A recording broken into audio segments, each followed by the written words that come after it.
You're listening to Were You Still Talking?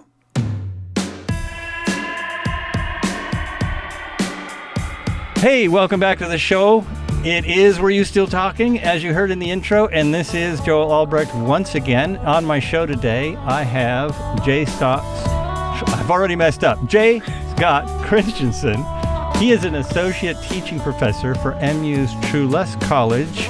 I'll get that pronunciation better if I missed it. It's College of Business. He teaches courses focused on information systems and project management, emphasizing critical thinking about emerging technologies such as artificial intelligence, blockchain, and the Internet of Things. I'm going to ask him about that. I believe that he believes, not me, I don't know what I believe. He believes the COVID-19 crisis has moved the future forward. Transformations that might have taken decades will now take years or months, as the world's commerce and information flows are reinvented.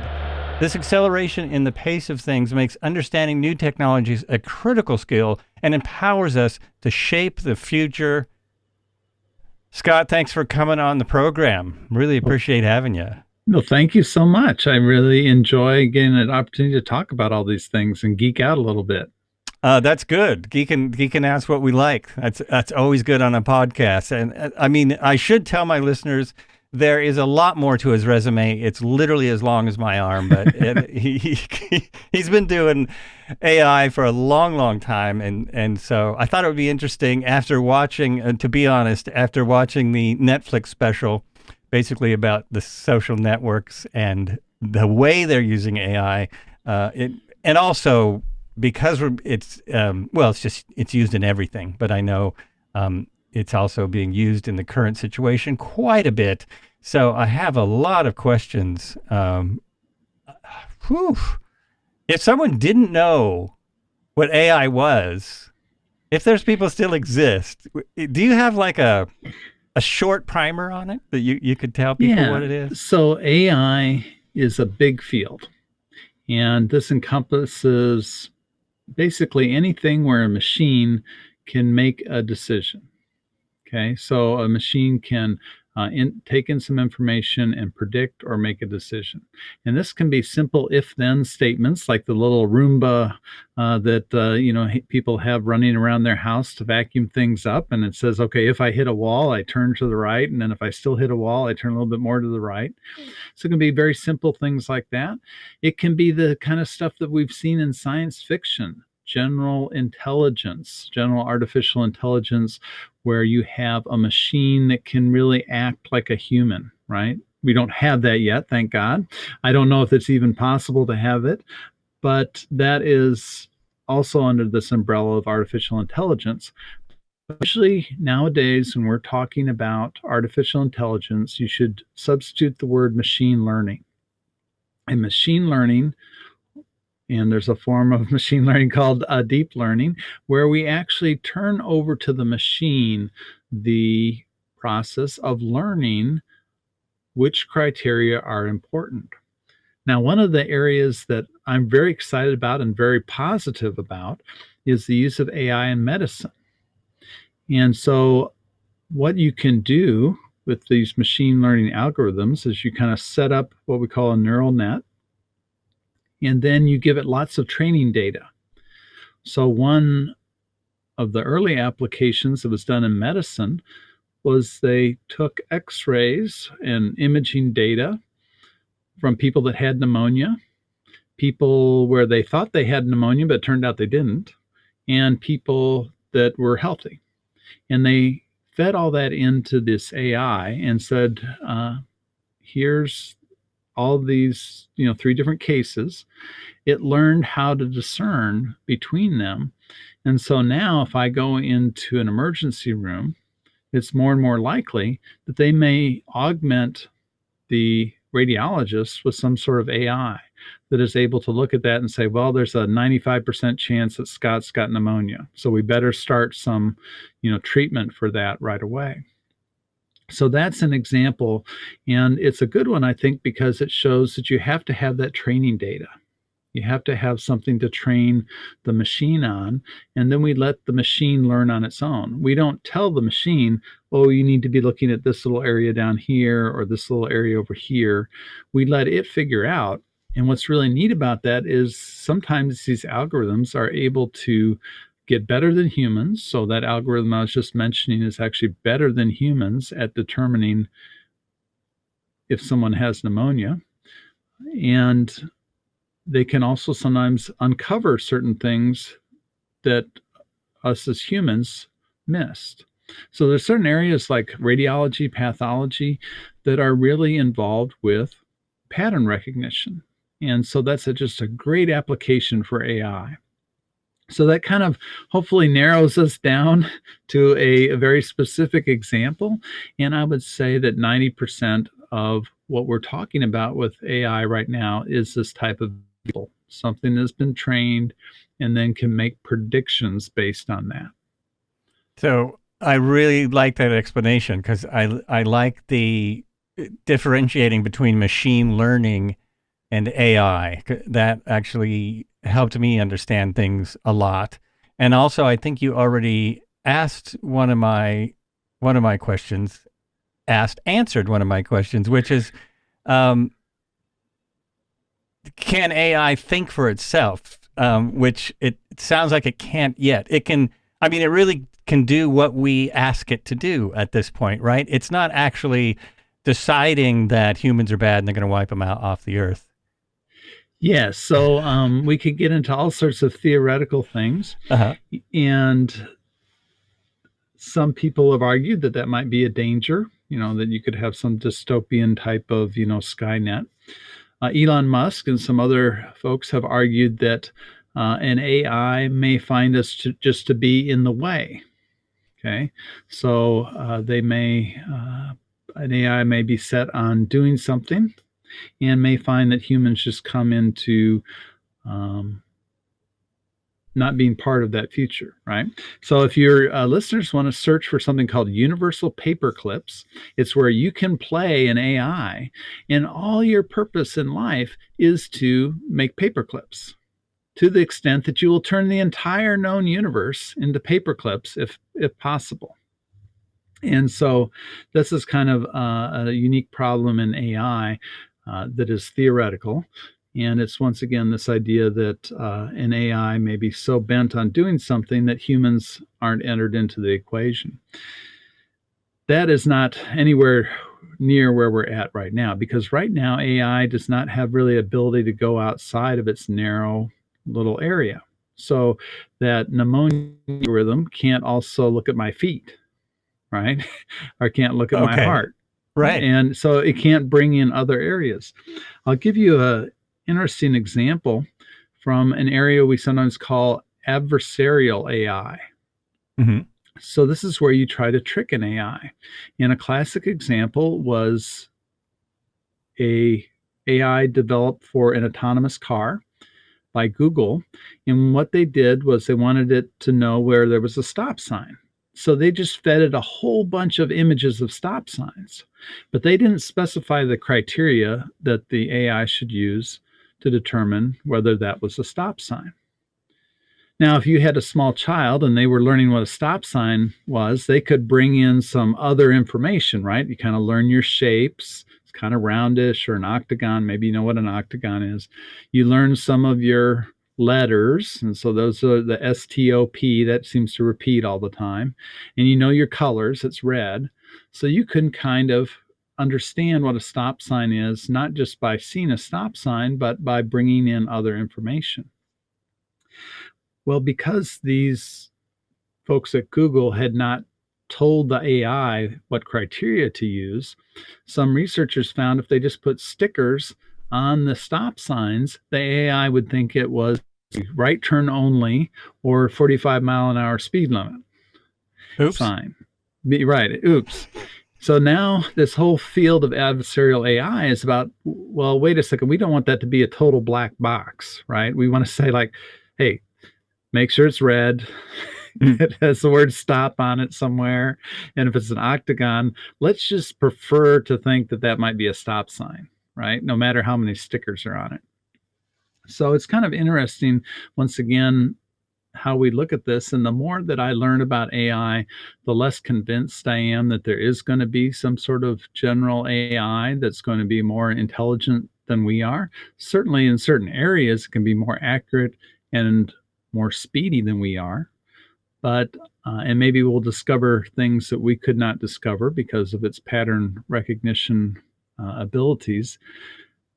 But I'm less and less convinced that, at least in my lifetime, there's going to be any sort of malevolent algorithm out there that's going to uh, destroy me or humanity. I think you were mentioning the Netflix special about what's called The Social Dilemma. The Social Dilemma, yeah. And that's where I'm more worried. Okay, that right. Humans. The part that got me, and I think it's pretty far into the documentary, is when they said, "Oh, and this algorithm that's been invented by Google and Facebook and is being, it's being used kind of. They have all invented their own, but it's being used all over the place. Mm-hmm. Maybe it will accidentally start a civil war," and that's where I just, that sent chills up my spine. That accidentally, or yeah, and the way you can seemingly use it to sort of, I don't know, program people's ideas, program people's views, or what they think is their views. Humans are easily influenced, but we don't like to think that we are, right? So Right. It's easier to fool somebody than it is to convince them they've been fooled. And we have a lot of biases that, biases are there as shortcuts. And they helped us for many, many years survive to this point, but they are maybe not that useful now. And as Facebook has even run experiments to see if they could change people's moods. They were highly criticized for this about 6 years ago, I believe. They ran an experiment and they said, well, we're going to show certain images and certain posts we're going to favor for this group versus this group. And they found that they could make this group more sad and this group more happy. So being able to actually change your emotions based on what you're seeing. And I think it was Tristan Harris in that documentary that mentions the fact that these algorithms are optimizing for things like time on site and engagement. If I am seeing, lengthy fact-based articles, and I'm getting to connect up with my friends and new colleagues that I'm meeting on podcasts and otherwise getting to know, I'm not going to spend a whole lot of time on the site. But if I'm enraged, if I'm upset, if I'm angered about, this darn thing that's going on, and how could NASA, fake the moon landing, and how could, this and that happen, and I'm outraged, and why don't we expose these people? That's worth a lot more money. Okay. And so I'm worth a lot more to Facebook, agitated, angry, and maybe believing something that's patently false.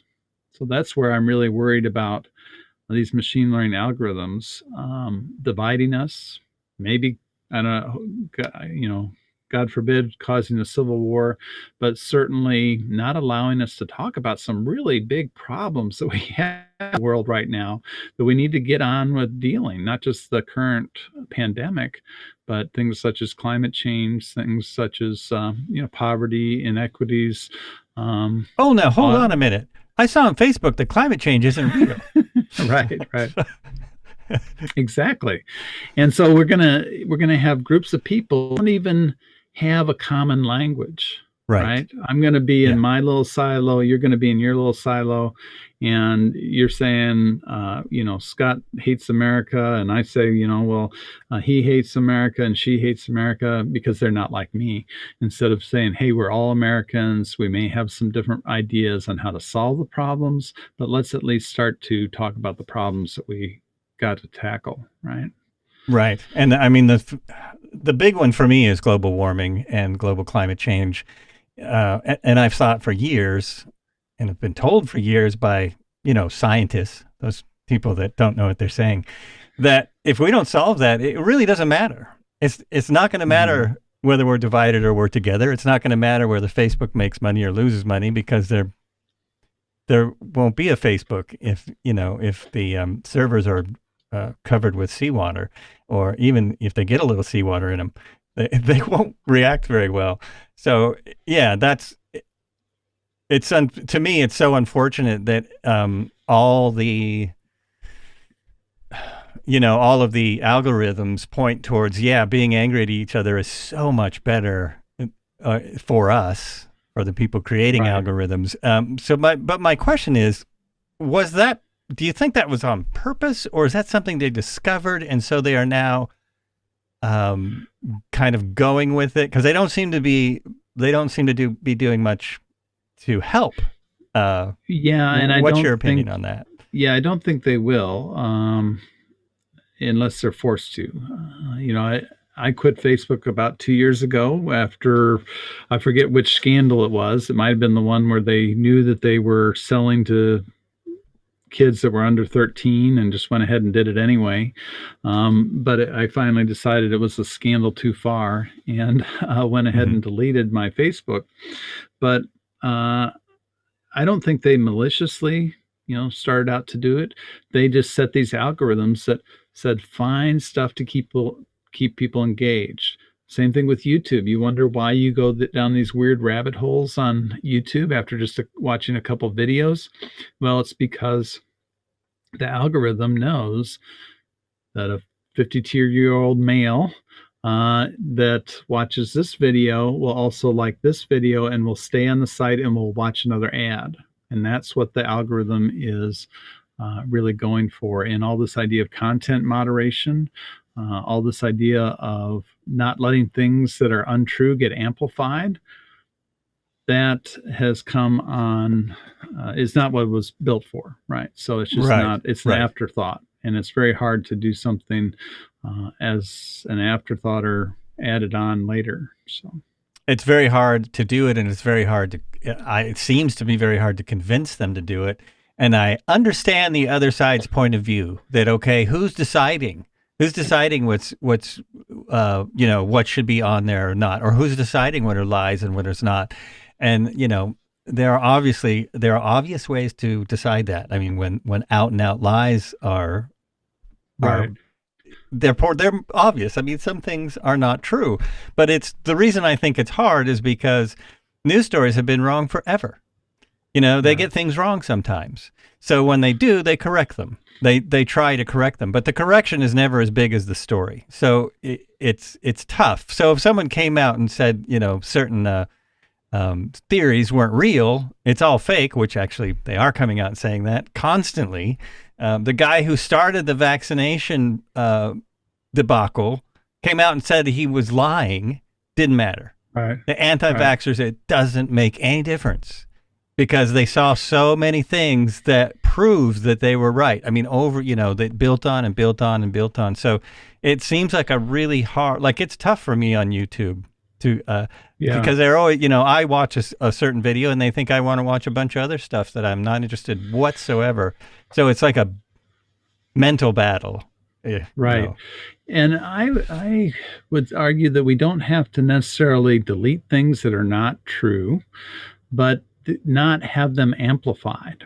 So should Scott Christianson be allowed to make up something and post it on Facebook or post it on his website? Certainly. Okay. And we're in a political season.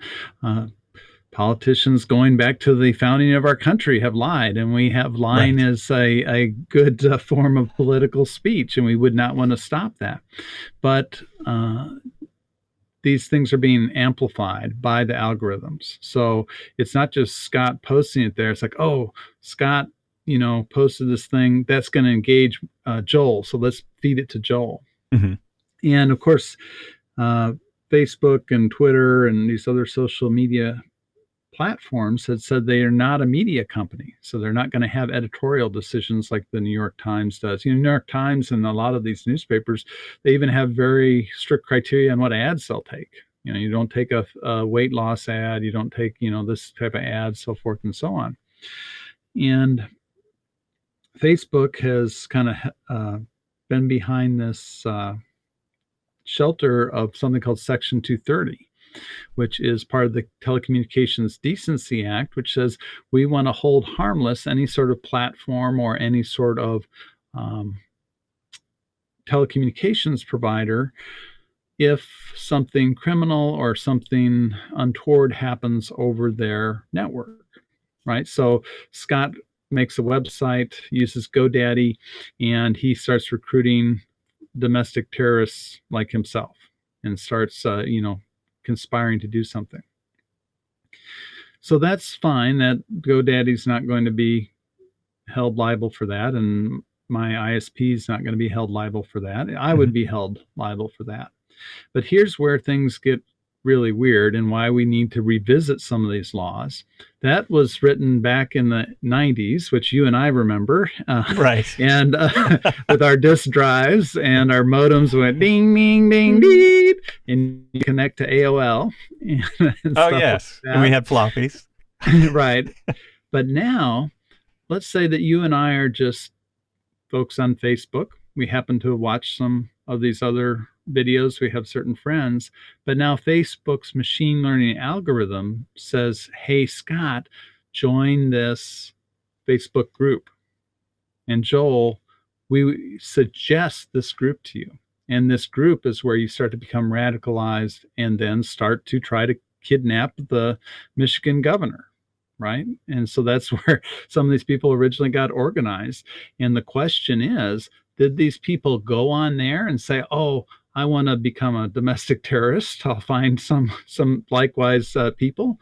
Or did Facebook's algorithm say, hey, Scott's going to spend a lot more time on the site if he joins this group here?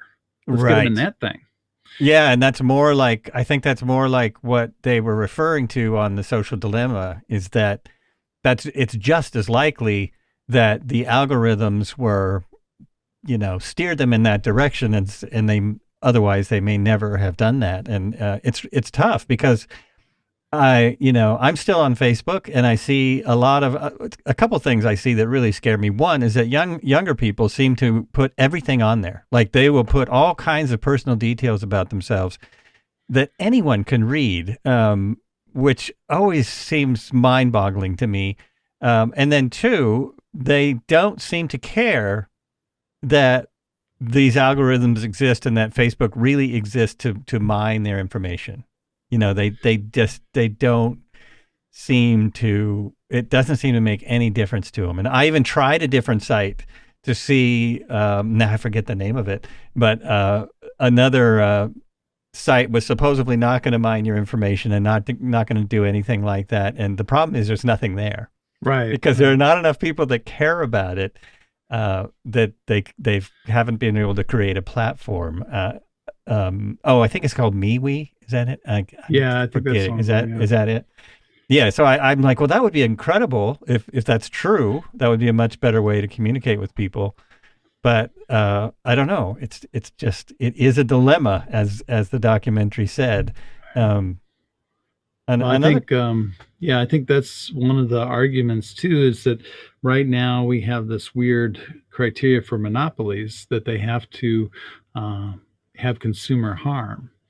But it used to be throughout the history of the United States, we also just broke up monopolies because they were monopolies. And so you cannot start another social network right now because Facebook will either copy what you're doing on Instagram, which it also owns, or on WhatsApp, which it also owns. And there's just no oxygen left. Right? If you and I come up with a social media platform, there's just no oxygen left.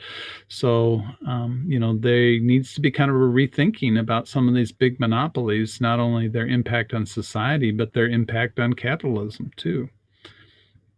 Oh, yeah, I agree. And that's a tough one because I don't know how you fight them at this point. I mean, there are people that are suing Google right now, and their claim is that there's no competition. And the fact is there is. I can go without Google. I can do everything Google does on other sites. There's DuckDuckGo, which I use instead. There are lots of other things out there. They're just not they're not the kind of size that Google is, and no one says, "Are you going to DuckDuckGo that?" Right. Are you going to Bing it? Right? Are you going to Bing that? Yeah, whatever it is. That the word doesn't exist. And Bing is was huge. I mean, that's someone who should be able to compete with them, but doesn't seem to be able to. Well, and if you look at the number 2 search engine is YouTube. And so if you actually Right. call it a search engine, and so if you were to break up YouTube and Google, or say Google can't own YouTube, I bet you that YouTube would start to get into search, and I bet you Google would start to get into video, right? So is competition healthy? And generally, we seem to agree that competition can be healthy and can create new markets.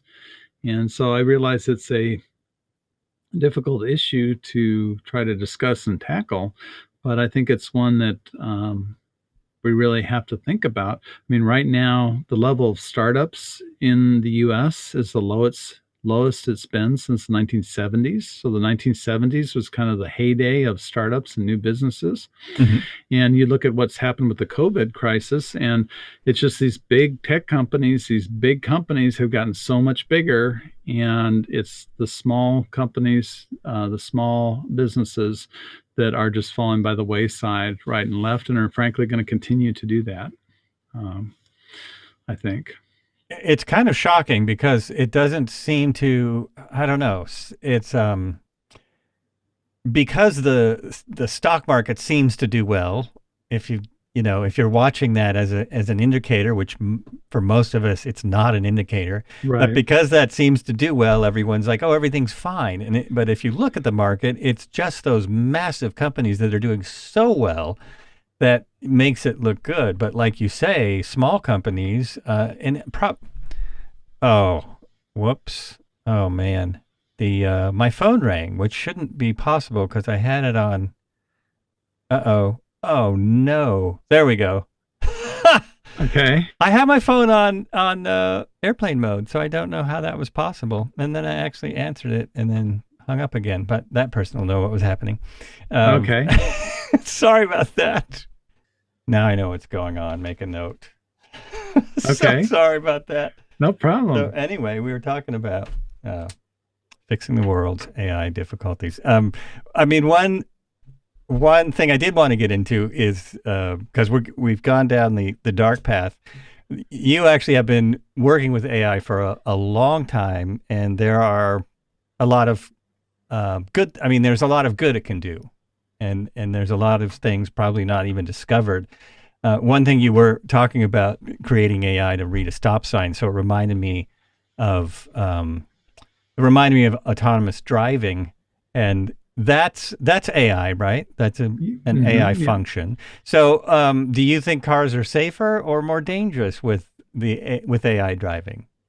Oh, I think they will be much more safe than current drivers. Unfortunately, 80% of people say they're above average driver. And if you remember a little bit about your high school statistics, that can't really be right. Right. Uh, and it's interesting. I kind of thought that was farther off in our future and maybe wouldn't happen. I have a friend of mine who's also a professor, and he's out in San Francisco, and he tells me about 5 times a day he gets passed by an autonomous vehicle. And he is really convinced that it's really on the cusp of becoming reality. And certainly we're seeing in Japan, they're actually using autonomous vehicles to deliver groceries. So it's not very big, but it's a like a VW, it's a little bit smaller than a VW microbus. And it will, ring you up and say, Scott, your groceries are coming. And you go out there and you punch in a code, or you do something with your phone to unlock it. And then you grab your groceries out, and then it toddles on its way. And so I think the COVID crisis has moved the future forward in a lot of ways. So another example of that is automating things in factories. So robots that move around and can pick different products up. Online grocery sales was like less than 1% of grocery sales in back in February. Well, now it's at like 20%. And some of it's not going to go back. I don't think my mom's going back. She doesn't Right. enjoy going to the grocery store. And she's like, oh my God, this is great. I can click here. And then some young gentleman comes 3 hours later and has all my groceries. And so she loves it. And I think for most of us, the grocery buying experience is not something we look forward to. It's not like going to a Nordstrom's or to a Apple store or something like that, or even a fancier grocery store.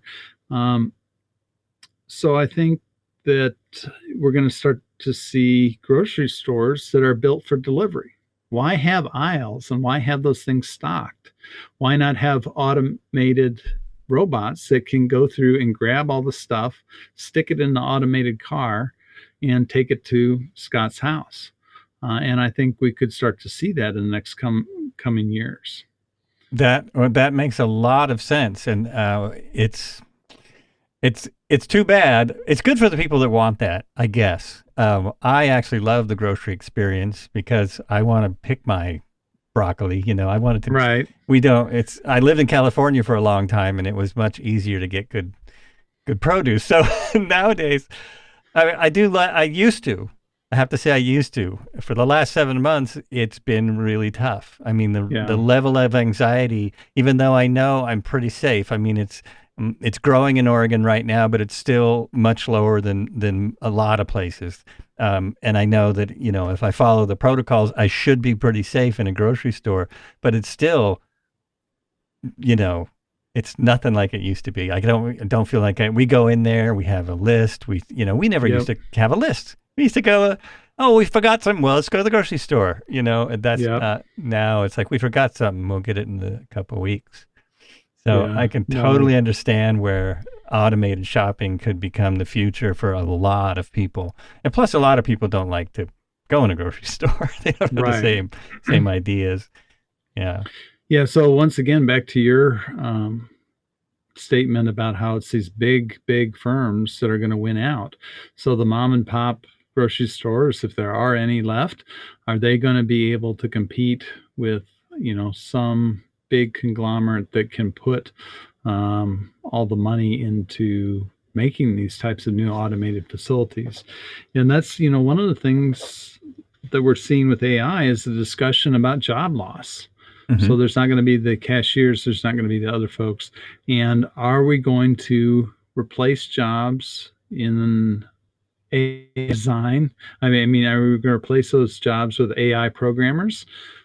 I don't know. And I also think the leap from cashier, especially if you were my age and you're a cashier, going from that to being an AI programmer is probably a pretty big leap, right? So that is another concern. So even people like Kao-Fu Lee, who wrote a book called AI Superpowers, talks about not necessarily a universal basic income, but basically the same sort of thing. Mm-hmm. We would pay people to do other things. So we'd pay people to create awesome podcasts, and we'd pay people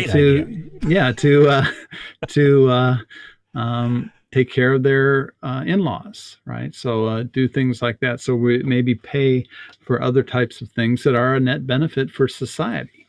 And that's something that I didn't understand as well before the current election in America. I don't know if you follow things down here. I mean, they're not letting us up there now, so why would you bother? But there was one of our candidates that was for a universal income, and to me, it makes a lot of sense. And it is largely based. I mean, he explained it well too, that it's largely based on those companies like Google and Tesla and these things that are getting so big. That and they're so advanced that they're not, cashiers are not going to be going to work for them. I mean, I have some technical abilities. I probably can't go to work for them, and it's just bizarre. The graduation rate in America is going down, but the need for extremely advanced people in all fields, even in digging ditches. I mean, if you're laying fiber optic cable, you have to know more than you did to lay sewer, even all the way down the road. And so I can totally understand the theory of a universal basic income and see where that would come into play. And plus, as you say, there's plenty of people in society that are giving to society, that are still giving back to society, that can't necessarily, get a job programming robots, Right. which is, And yeah. so Andrew Yang, his ideas there were very popular. And then the other one is Bill Gates has proposed this idea that robots should pay tax. So every time that Oh, Amazon puts one of interesting. these little Kiva robots in their warehouse, that should be taxed based on the income that it's Whoa, whoa, contributing whoa, whoa, to. whoa. Wouldn't we have to get Amazon to pay tax first? Right. Like at all? Because from what I understand, of course, it could be AI telling me this. From what I understand, they're not really paying their tax No, and either. Jeff Bezos, I don't think has paid any tax for probably 20 years. You get to that level and you can basically borrow against your assets and you don't pay tax on the loan, right? So he has Right, never, right. he's not really cashing that out. So if I have $1 billion in stock, I can go down to the bank here and say, "Hey, can you give me 10 million?" And they will Yes. happily loan against that, and I don't have to pay any income on that loan, right? And when I'm I dead, then that will get paid off. So I'm really happy that you explained that because most people don't understand that. I've had that theory kind of floated over my head before, but that explained it really well. This is why these kind of explanations is why I need to make my podcast much, much bigger because I would like to get that kind of information out there. People think, and I'm one of those crazy leftists. They think that, well, he doesn't pay taxes on all the money he's earning, but there is a reason why. I mean, that's the reason why, because when you're at that income level, and not even close, anything at a certain level, most people do it like that so that they're really rolling money over and over. well, So and it doesn't get in that tax loophole. It doesn't. right, It's not and income. It's right. No, and we tax, that, and this is a worldwide issue. There's a guy named Pinkatay that wrote a book called Capital, and he talked about the fact that wealth or capital is not taxed at the rate that work is. So right. your investments, your capital gains, you can roll those into other types of investments. It's just it's interesting. I always tell my students it's really easy to make $1 million. First, you get $1 million. And then that second million, boom, it's like that, baby. So it takes money to make money, they say. And, that is true. As you move up in your income bracket, there's more opportunities for you to invest, and so I think we just got to, start to have that conversation. Or do we value wealth more than work? Well, and the thing that I'm always harping on my podcast is that the wealth needs to start getting in on that conversation. I still don't understand. I've never been a billionaire, so I can't really come from their logic. I can't come from their side of it. But like Bill Gates is now trying to give money back, but he spent years just sucking it in.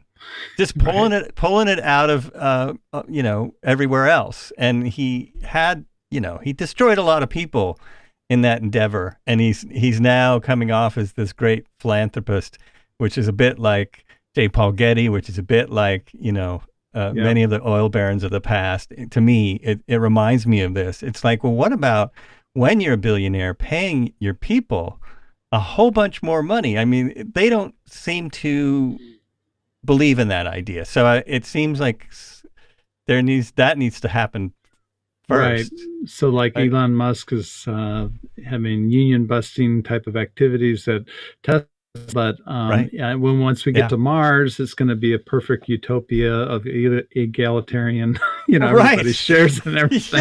What? So it's like, well, why don't we do a little bit here first? Why don't we try it first? Same with Amazon. I mean, Amazon, you were mentioning the grocery business. They bought Whole Foods.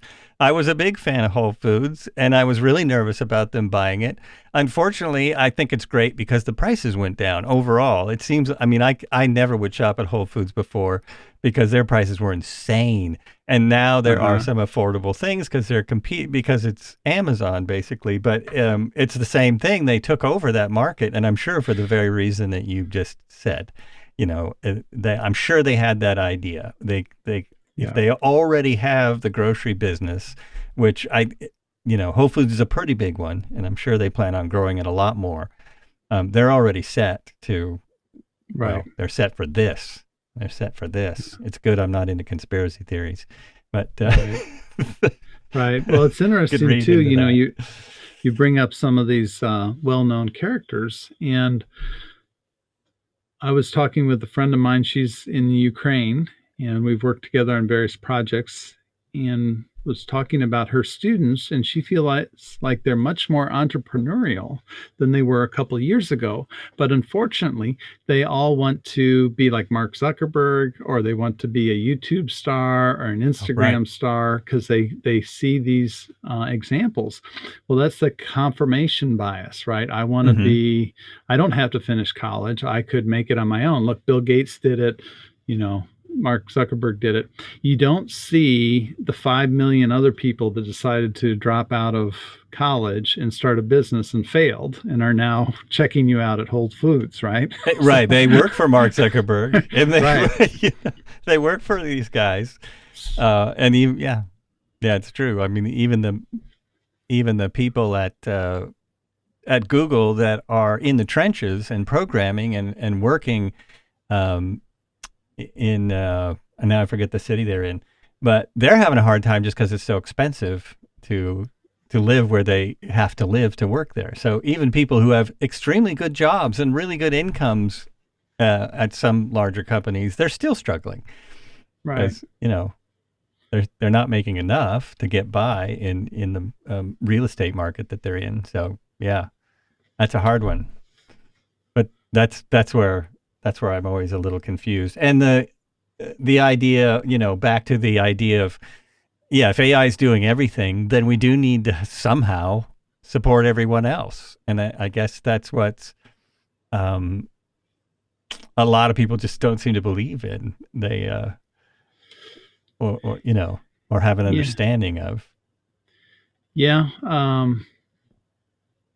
I forget, it was somebody back in the 30s said that most people don't consider themselves poor, but just millionaires that are temporarily down on their luck, right? So yes, the fact that you have all these people that are in favor of getting rid of the estate tax, when basically you can avoid it up to $20 million.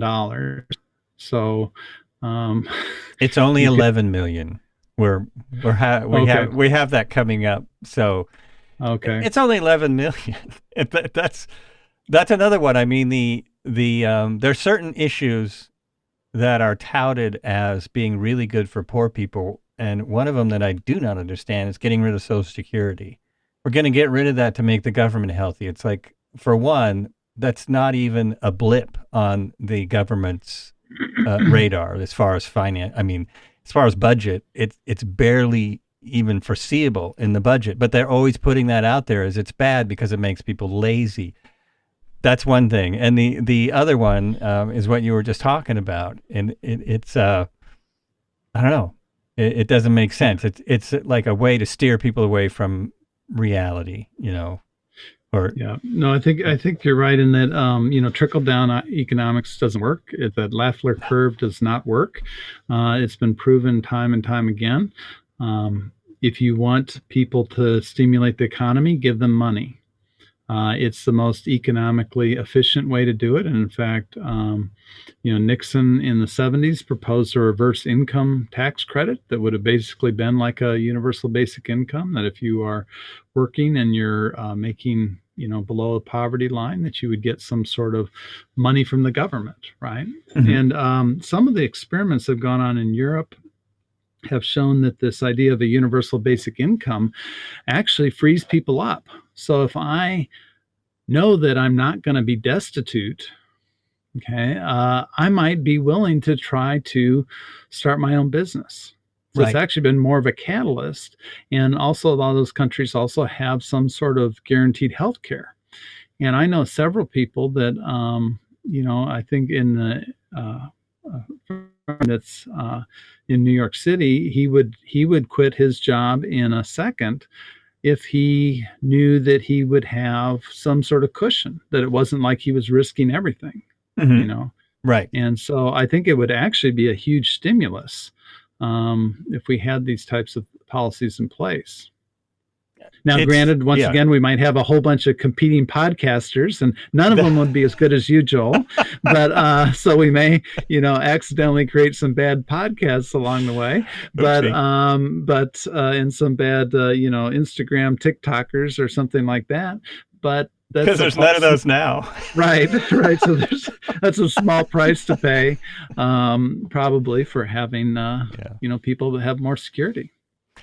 I think it's a very small price to pay, and it also takes a lot of that. Because of the situation I'm in, I'm semi-retired, so it's like, yes, I would love to make money on my podcast, but I'm more into pushing it so that more people see the information on there, see guests that have come on the show, get the experience it. So I don't think of it as a competition so much, and I think. If people weren't so worried all the time about are they going to be able to sell T-shirts through their podcast, they might be able to make a better podcast. It might be more about, well, what makes this good? What's interesting here? What am I even talking about? Why am I doing a podcast about a reality show or whatever it is? There's more room for growth, and because I know a lot of people are coming. I know a lot of people are trying to now do home businesses because of COVID, or they're trying to grow a home business that was there. I know because I'm just going to a Facebook conference all about it for the last 3 days, and it's very interesting because this group is a group of people. They're really just trying to put across good messages, but by doing they've grown these massive businesses, whether it's on Instagram or YouTube or Facebook or whatever it is, and they're all about how to push it forward and get more money out of it. And so I kind of listen to it and think these are great ideas, but I'm just so not money motivated that way. I guess I need to be more money motivated. It's I don't know. It's always a tough position. Tough thing. No, I think you got to sleep at night, right? So you got to do something that fits your personality. And that was one thing that it took me a while as a professor to understand, because I had seen other people that were considered, great professors, and I would imitate them. Well, that wasn't my personality, right? So it just was not going to work for me to try to be like Alan Bluedorn or somebody else. So instead, I had to develop my own style, and I'm kind of, tall, gangly looking nerd.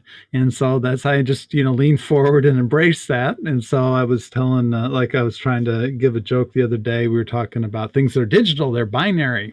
And you could have a bit that's a 1 or 0. And if you have 8 of those, that's a byte. And this is very useful information, because if you're walking around campus and you happen to see 8 rabbits, that's a rabbite. Oh, ding, ding. Oh, my snare's not set up. Oh, man. These kind of things are very popular on TikTok now. Right. Well, my students are pretty used to it by now. It usually takes them a little while to figure out if I'm, is this guy serious? What is he talking? What's he talking about? Oh, but I did have some more questions. One of them was, I don't think people realize this, and I meant to ask this question a long time ago, but how long has AI been around? I wonder how many people really understand how long AI has been around, because it always seems new. Yeah, the 1950s, when we first had digital computers, is probably the start of AI and the start of really serious consideration of it. However, and there's been several what we call AI winters. So a new technology would come up, and then people would think, oh, we're just on the verge of having this all figured out. And then it turned out that wasn't that big of a deal, right? And so we've had several periods we call AI winters, where there just wasn't much development or much interest. And some people think we're going to go through another one. Some people think that machine learning will keep on going and improving. I think the latter is probably more the case. I don't think we'll Mhm. enter that kind of winter anymore. But if you go way, way back, and if you're interested in this, there's a really good book by Walter Isaacson called The Innovators. And he goes back to Charles Babbage, which was a gentleman in England who invented some mechanical computers. But probably more interesting than Charles Babbage was his assistant, Lady Ada. And this was a young woman. She was the daughter of Lord Byron, who was also a poet and Mhm. apparently also spread syphilis around Northern Europe. Oh, right. I know I've heard of him. So it doesn't sound like he was that great of a guy. Cheated on her mom several times. But she helped Babbage figure out a lot of things. And she also did a lot of thought experiments. So she figured out this idea that if you could put things into symbols, you could have a general purpose computing device. Now, she used the word algorithm, and we would use the word program. And she figured out, well, you could have music, you could have images, you could have all sorts of stuff. And she actually did that first thought experiment of, could an AI be sentient? Could it have a consciousness? And she said, no, it could not. So she said it could not. And this is known in AI as Lady Ada's objection. Mhm. And so you get to Alan Turing, a famous British computer scientist. And if you watch The Imitation Game with Benedict Cumberbatch, he was playing Alan Turing. If you haven't seen it, it's a great movie. It's a brilliant movie. Yeah. And he took a different view. His view was it could be conscious, and a AI could produce a symphony that would be beautiful to other AIs, not necessarily to you and me. That's great. Okay? So yeah, he had his own ideas on that. So in fact, well before we had digital computers can actually start to think about programming AIs in the 1950s, we had thoughts about it because people could imagine what computers might be like.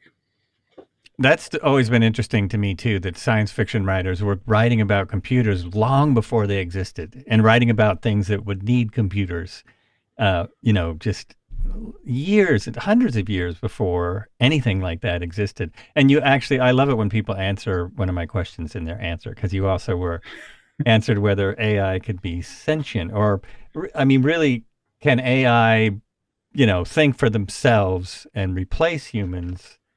And can AI, another one is, can AI, well, maybe it has already, but can AI make humans smarter? In other words, can that chip that Elon wants to put in your brain actually make your brain work better? Or will it be more like an iPhone in your head? I'm not really sure about that. I'm skeptical. I think that the first parts that they're going to look at with that chip in your brain is to help people that are having specific problems. So that's probably the most ethical use of it, is somebody that can't speak correctly or is having some other issue, being able to tap into their brain to see what they're thinking and being able to have that come out in some other way. So I think that what we're going to see, though, is you asked, is it going to make us smarter? Well, I think that's interesting, because when I go back to the example of like a pathologist who is very good at looking at tissue, right? And they can tell when this might be cancerous or not. Well, an AI also do that very well. And it can do it much faster. So if I'm a pathologist, maybe I have to relearn my job and work alongside an AI, and it makes me smarter in that when Joel goes to the doctor and has a biopsy, and I say, well, it's going to be 4 weeks till we get this back. Well, how are you going to sleep at night? Not very well, right? Right. But if I could say, hey, the AI's chewing on that right now, looking at it, I'll be back in 20 minutes, and we'll talk about, what's going on. And then the AI can identify and say, hey, doc, you need to concentrate on this area or take a look at this. Okay, so it can do it much faster. And so I think that's where those people, I don't know if they're inherently get smarter, but they will certainly seem smarter. They will. Right, right. That makes a lot of sense. And those kind of uses for AI are very, it's amazing. It's the stuff that could come out of it. I mean, even autonomous driving that we touched on. I'm a pilot. Mostly I fly online because I'm not current, but so I know a lot about autopilots. And pilots are all like, what's taking so long? What the heck what is the problem? And the difference between, airline industry crashes like almost have disappeared. And a lot of that is because it's an autopilot flying the whole time. And that autopilot is now using satellites to help it. So it won't do a lot. It won't fall asleep, for one. So it won't do a lot of the things that a pilot would do. And with cars, it's even worse because you have, of course, I'm 80% better than all the other drivers on the road. But we do a lot of stupid things when we drive, whether it's tailgating a semi-truck or pulling in front of a semi-truck, or just speeding, just going fast because who wants to drive at the speed limit? And automated cars won't do that, and they won't drive too close. They can stop in the distance they'll be from. They won't tailgate trucks. They won't care about speeding. It doesn't matter. And, all of these different things that they can do so much better. So accident rates will go way down. And, because we have a population problem, I don't know if that's good, but accident rates should go way. There are so many people afraid of autonomous driving. And I just always thought, what are you afraid of? It's going to help you out. I know what you're really afraid of is letting go of the wheel, because who wants to do that? Right. Well, I think it'd be great in my retirement. I'd love to, get in the car with a sandwich and a book and tell it to drive to Austin so I could, or drive to wherever. And I also think it's fascinating you brought up being a pilot. I was talking with a gentleman from Boeing, and they were talking about this drone they had made that could carry a human in it. And we said, well, that's going to happen a long time after, autonomous cars. And he says, no, I don't think so, because the rules of flying are adhered to. Whereas the rules of driving, if I see you at the stop sign, I'm going to wave through it. Oh, there's Joel, come on through. Well, we didn't obey the stop sign rules, and we're going to confuse the hell out of the autonomous car, right? That's sitting there trying to figure out what's going on. Whereas, if you're told to stay in this airspace or whatever and go this speed, you're going to do that, right? You don't just go, there's Joel in the 747, go ahead, right? Yeah, exactly. Not if you want to keep flying. Right. Maybe do it once and that's it, right? Yeah. So. Or if you live in Alaska. Apparently the bush pilots in Alaska have a different set of rules, which is no rules. But exactly, that's true. And I've even before I got a pilot's license, and definitely since, I've always thought that it's been way too easy to get a license to drive. Because even to fly a plane, you start out in a very small plane, you eventually work up to jets, but you need to know everything about that. You have to know everything about that aircraft if you're going to pilot it. If you're going to be in a co-pilot, you have to know everything about that aircraft. So in other words, if you're going to be the guy sitting next to the pilot and and relieving him once in a while. And in a car, you don't have to know anything. Right. You don't have to know anything about the car. You don't have to know anything about the city you're driving in, which in an aircraft, you better know about the airport you're flying into, and you know the airport you're flying out of. You don't have to, all this stuff. So it's always amazed me how little training you really need to get in the car. And once you get that training, whenever it was, whether it was your dad in a parking lot or a student or a teacher, then you're done. Yep. Oh, now. And cars today, compared to when I started, it's not the same thing. Oh, yeah. Yep. It's just driving a car is distracting. And I still drive a stick shift pickup, and went to doctor's visit, and they had a valet parking. Everybody had to do valet parking. Well, I give the keys, and the guy's like, yeah, I can't drive this. Oh, no. So I'm like, okay, well, I guess I'll do the valet parking. That's interesting. Well, valet parkers in LA and in large cities, they must have to they must have to be a lot better drivers because they might be getting in, a $400,000 yeah. Ferrari that Yes. even if you know stick shift, you don't know how to drive that thing. So yeah, I wonder where they, how they learn Right. to drive all those nice cars. I never even thought about that. And I started out obviously driving a stick. And it was years before I met people that said, "Oh, I don't know how to do that. Yeah. I don't know how to drive a stick." And now it's really disappearing unless you're a car nut, and you want No. a sports car. That Yeah. whole idea is going right out the window. It's Yeah. really something. Oh man. Well, that's way off the subject, but well, I've kept you on here a while, and I know that we get everyone gets Zoom fatigue after a bit, so I'll go ahead and wrap it up for us and let you get back to Okay. studying and hopefully teaching the world more about what we've been talking about because it's very interesting. So you've been listening to. No, go ahead. Oh, I was going to say that I don't remember if I mentioned this before, but I have a website called learnabout.ai. I don't sell anything on it or anything like that, but it's all the types of books and resources that I mention on podcasts that I go on, and you can find some good books, some places if you want to try out AI apps, some AI apps for you to try out. And if your readers or listeners are interested in that, they might want to just check out learnabout.ai.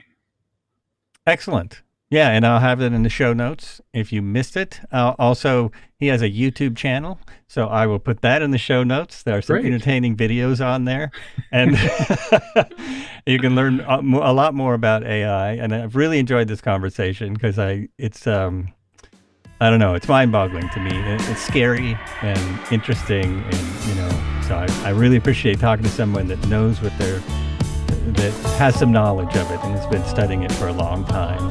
And also, just you're a great guy to talk to. So appreciate you coming on. Well, thanks so much. I appreciate it. It was a good conversation. Thanks a bunch. And you've been listening to Were You Still Talking? This is Joel Albrecht, and my guest today is J. Scott Christianson, an AI expert, and I will be back again soon. Be sure and leave a review if you want to. Check out, share the podcast. That's what I'm supposed to be saying. Share the podcast. If you're watching it on YouTube, share the YouTube video. All the other apps, you can like it and share it and spread the love, whatever it is. And as I always say, be good to each other. And especially nowadays, be good to yourself.